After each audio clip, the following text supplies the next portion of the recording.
Now, before I get shouted at, I do appreciate the new 3310 is supposed to be a bit of a nostalgic gimmick. It's not supposed to replace your Galaxy SA or anything, but I don't think anyone should buy the new Nokia 3310. It's a rubbish phone that's too expensive, and as you might be able to guess from what I'm saying, I'm not a huge fan. Now, I did have a play with the 3310 when it was unveiled. I spent some time using it, and I even played Snake, which somehow they've managed to ruin. Gameloft have created this, the same guys behind Modern Combat and Asphalt 8, and now it's a free roaming version of Snake, which is not like the original at all, and I was very upset by that. I think it's possibly the worst thing that's happened all year. They've ruined Snake. But aside from that, the new Nokia 3310 is what we call a feature phone because it's not a smartphone.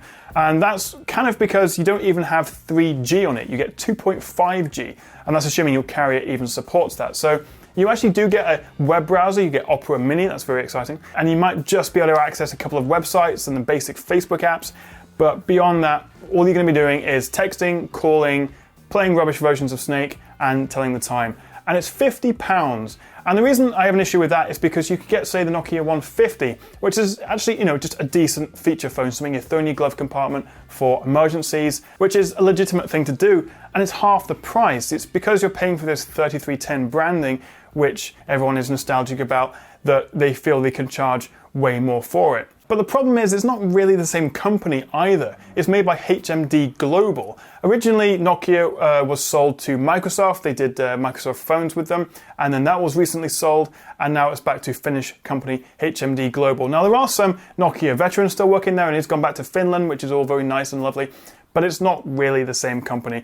And the problem is, they are doing this purely 100% as a marketing branding exercise, because they're also releasing some mid-range and higher-end phones like the Nokia 5 and Nokia 6. So this 3310 is really just to get all the headlines, get people like me making videos like this, which raises their brand awareness and makes you think about it. And if you now see a Nokia 6 in your local shop, you may consider it or something.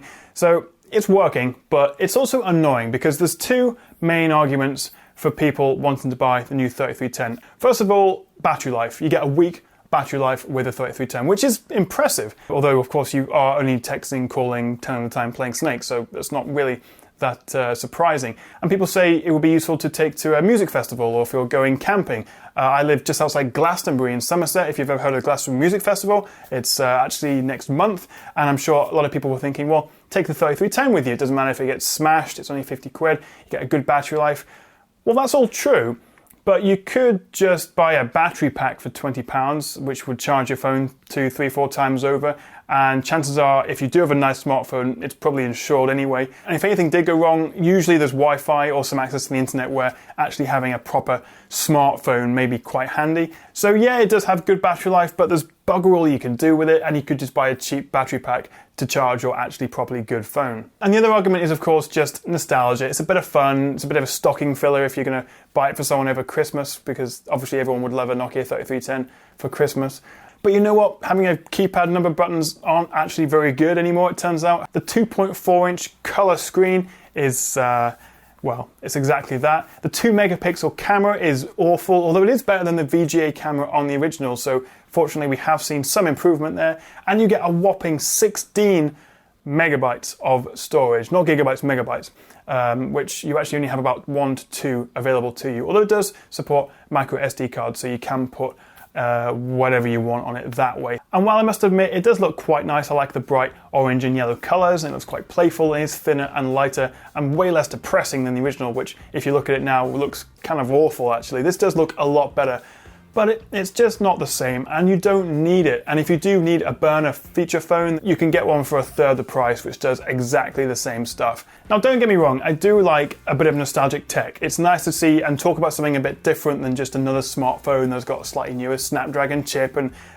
slightly more megapixels. We have a lot of evolutionary tech, and it's actually genuinely quite nice to talk about something else, doing a video like this. But personally, what I recommend is just going into a phone store. If they've got a 3310, have a little play with it, see how it's not nearly as good or interesting as you remember. Have a game of Snake, and also see how that's completely been ruined and not what you remember either, which is a real shame. And then leave it. Don't buy it. Don't spend 50 quid on it, because you don't need it, and you could get a decent basic smartphone like the Moto E for £70, which is only 20 more, or you could get a feature phone like just a basic one for half or a third the price. So that's just what I think. I may be completely wrong. Do let me know in the comments below if I've completely missed the point of the 3310. I'm sure you will let me know in the comments without me having to ask you to do that. But let me know what you think of the 3310. Thank you very much for watching, guys. If you enjoyed the video, give me a thumbs up and click that subscribe button, which I believe is right here. And I'll see you next time right here on the Tech Chat.